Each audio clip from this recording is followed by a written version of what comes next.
Well, hello again. I'm still here at lovely Bluebell Cottage Gardens where it's all happening because behind me, as you can see, is a micro flower farm.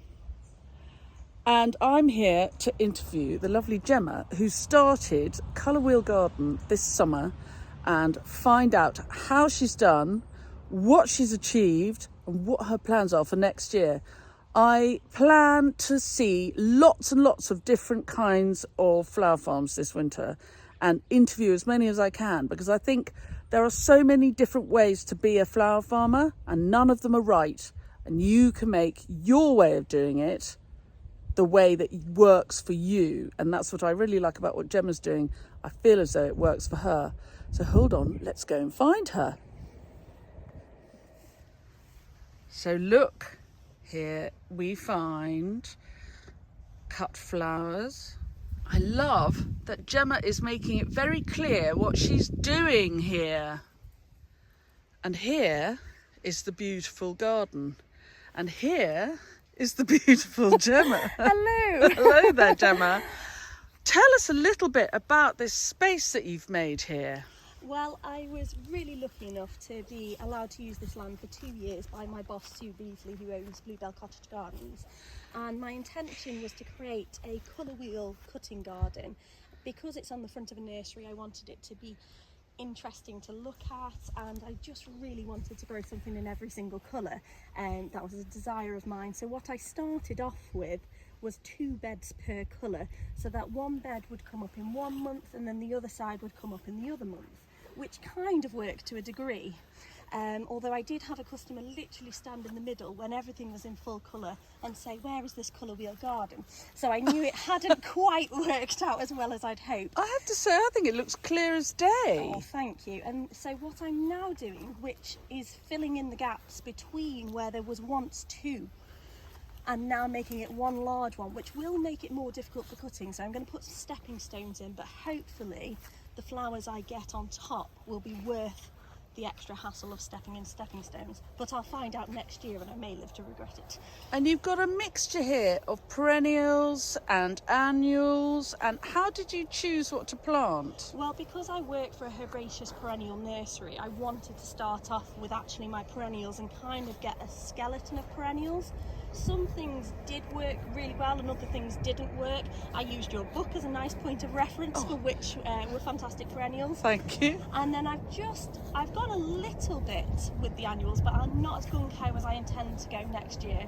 And I did half the plot, so the plot we just walked around, that side was dug. And then this side that we're walking around now was no dig. And unfortunately, I don't think I covered it for long enough before planting things in it, so in effect I kind of mulched the weeds. So that was a big lesson this year, to if I'm going to do no dig, to cover it up better. But I've got loads of plans for next year, and to be honest, most of them are actually just refining it and doing less but better. Oh, that's such a line. Do less but better. I totally agree. And I think the thing about small flower farms, the challenge is to make enough money by being very clever. It is very easy, isn't it, to do a scattergun approach. Yes. And sow everything and throw everything in. Yes, exactly. But at the end of the day, you haven't got any structure or an idea of what really, really works for you. Absolutely, but it has been a joy to experiment this year and to find out what works for me and what doesn't work for me. You know, I've done some classic mistakes, as in I've planted cosmos right in the middle of my oxeye daisies. Not a good idea, but there we go. I now live and learn, and now I've got this beautiful strip in the middle, which is just waiting to be cosmos for next year. Yes. So, it's just learning, and I have got my favourite focal flowers and favourite filler flowers for every month now, a bit more refined, and I'm going to again fine-tune it again next year. And what was your objective? My objective was to sell 10 bouquets a week and to create a colour wheel garden and to also document every single week between April to September a different flower in every colour, so that I could get a sense of And you've what's done available. that in Yes. spades. I suspect you haven't sold your flowers for quite enough money, but equally I do get that you wanted to sell them, and so you Yes. sold them. And I have a thing, I'm going to turn the camera around. I have a real thing about small businesses that if a lot of people start with I'll just do as much as I can and see how I go. But actually, I think what you did, which was to specify, I want to grow 10 bouquets and I want to sell 10 bouquets. It may sound very modest, but you've achieved it and you've learned an enormous amount along the way. And you have your part-time gig here at the cottage garden anyway, working for Sue. So actually what you've done is gone, okay, modest objective achieved. Right, now I can stand back, look at what it was, look at what I liked, what I didn't like, and see what I'll do next year. Absolutely. Yeah. So you've got one more year here. Yes, I do. Yes. And what are you going to do next year? Or have you not decided yet? No, I have decided. There's lots I want to do, but what I'm definitely going to do is around the edge of the colour wheel is I'm going to basically do another no dig section, but I'm going to cover it for longer. Yes. And then I'm going to do sweet pea teepees in every colour because I'm colour obsessed, and I'm going to do lots more lace. One of my biggest regrets was not doing enough lace this year. And then I'm going to do a separate section later on in the year just for entirely dahlias. Those were the things I wish I'd done more of this year. More dahlias, more lace. Yeah, well, I think lace is, I'm always saying to people, for me, all the lace caps, like the umbrella, like Ami Majus and the carrot, but also dill, Yes, and the bronze fennel and the yellow fennel. I mean, all of those lace caps make such a great frame, don't they? They're a foil for the other flowers. absolutely. Would you ever consider? So now I'm thinking about my advice to my friend here. Would you consider doing fewer varieties and more of one? Maybe only having, so you make your lovely bouquets, but maybe they have only 5 varieties in them instead of 10. Yeah, no, absolutely. I mean, in the future, I don't know what land I'm going to have because I'm looking at moving, but I would be very much in line with thinking about doing 3 rows for every season, one for foliage, one for filler, one for focal, but with my tops, my absolute tops, irregardless of colour. But I do love that colour wheel. There's something about it that draws me to it. Yeah, no, I totally agree. I think I don't think there's anything, I think the concept of a unique selling point is rubbish myself. I think there is no such thing as a unique product. We're all doing more or less the same thing, but you've got to do what makes it sing for you, haven't you? And so that, in some ways, that's the unique Gemma side, is the colour wheel will always be there. And I think with small businesses, you've got to know where the money is, but also know that there are things that you're going to do that don't necessarily make the money, but you're going to do them because they give you pleasure. That's exactly it. And also, this may or may not become our garden. So there is that element of keeping it productive, but also being able to have the in-laws round for a cup of tea in the middle of it. And you may need a football pitch yes, one day. I might. For small children. Brilliant. Well, let's carry on round the garden. So let's carry on up here. Yes, looking at it, I'd say you've got a lovely mix. But have you got enough accent flowers? Have you had enough accent flowers? No, well, I mean, up until October, basically up until dahlia season, actually, I just didn't grow enough dahlias. And confession time, I actually grew my dahlias in the bathroom of all places because I ran out of growing space. Yes. And I thought I'll save myself that extra £3 that would cost to be a garden ready plant, and I will buy the tubers instead. And I'll grow them on in my bathroom. And unfortunately, the ones that I grew on in my bathroom were very leggy, didn't cope very well.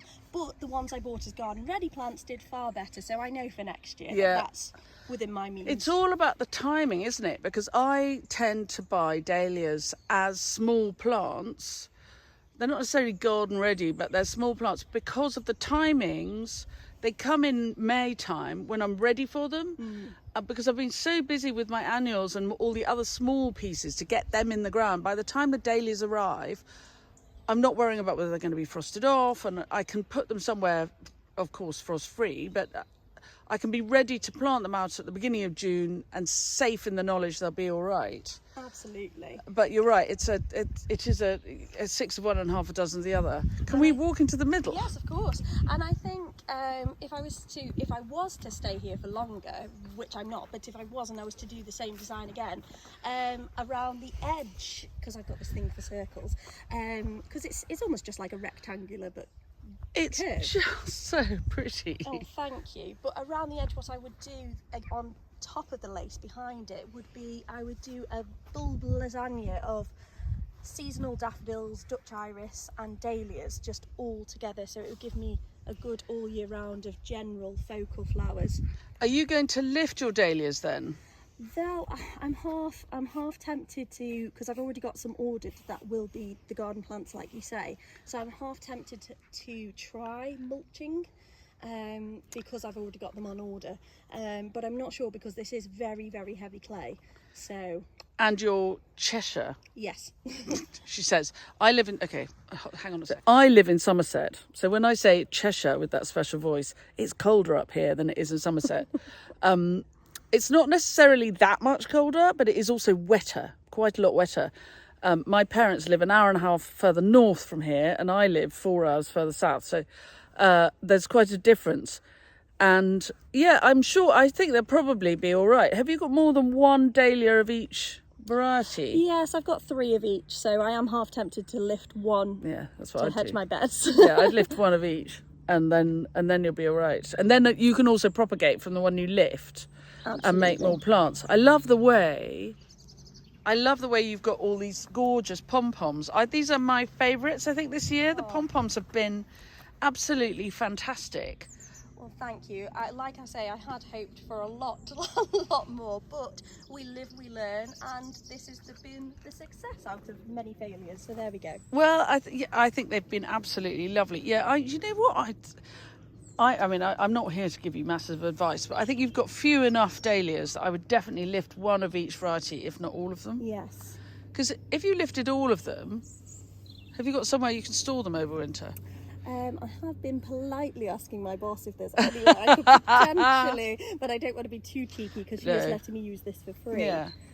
Well, live and learn, I think. Just see how you go. I think what you've done, Gemma, is absolutely gorgeous. Oh, thank you so much, Georgie. And I wish you so much good fortune with your plans going forward. Thank you. And for next season, anybody, if you are passing by Bluebell Cottage Gardens here in sunny Cheshire, do you know which exit of the M6 it is? I'm going to get this wrong, but I go off junction 10, then off junction 20. Well, there you go.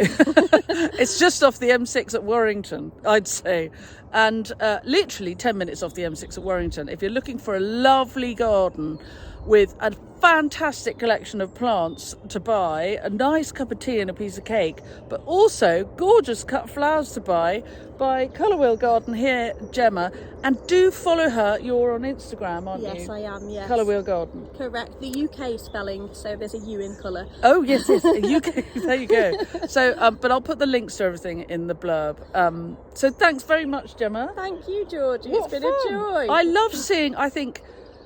I love the fact that all around the world there are small micro flower farms pinging up in all sorts of different corners, because each one is feeding the person who's growing the flowers and feeding the environment. Yes.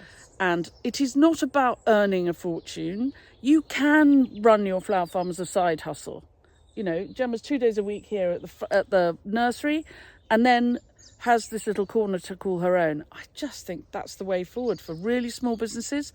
Well done, Gemma, and good luck for next year. Thank you so much.